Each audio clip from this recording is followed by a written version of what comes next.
Annyeong. Kami dari kelompok 3 akan membahas mengenai mitosis. Enjoy! Mitosis adalah proses pembelahan sel pada makhluk hidup eukariotik yang menghasilkan dua sel anakan dengan sifat genetik identik dan jumlah kromosom sama dengan sel induknya. Pembelahan ini berfungsi untuk pertumbuhan, perbaikan jaringan yang rusak, serta mempertahankan kestabilan jumlah kromosom pada setiap sel tubuh.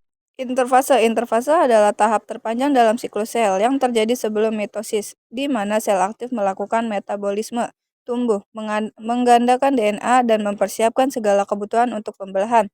Tahap ini penting agar sel anakan inti memiliki DNA lengkap serta mampu berfungsi dengan normal. Profase 1. Profase adalah tahap awal mitosis ketika kromos mulai memadat sehingga terlihat jelas di bawah mikroskop. Membran inti dan nukleus mulai menghilang serta benang-benang spindle terbentuk dari sentriol yang bergerak ke kutub sel. Tahap ini memandai sel mulai bersiap membagi materi genetika secara teratur ke dua sel anakan.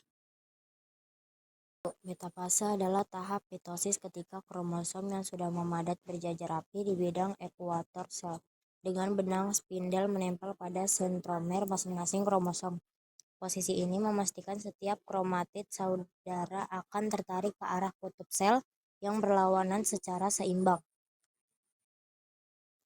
Anafase 1. Anafase adalah tahap mitosis ketika kromatid saudara pada setiap kromosom ditarik oleh benang spindel menuju kutub sel yang berlawanan. Akibatnya, jumlah kromosom di tiap kutub menjadi sama sehingga memastikan kedua sel anakan nantinya menerima materi genetik yang identik. Telofase dan sitokinesis. Telofase adalah tahap akhir mitosis ketika kromosom mulai terurai kembali menjadi benang kromatin. Benang spindel menghilang dan membran inti serta nukleolus terbentuk kembali di masing-masing kutub sel. Tahap ini menandai hampir selesainya pembagian inti, yang kemudian diikuti sitokinesis untuk memisahkan sitoplasma menjadi dua sel anakan. Sekian pembahasan dari kelompok kami. Kamsahamnida.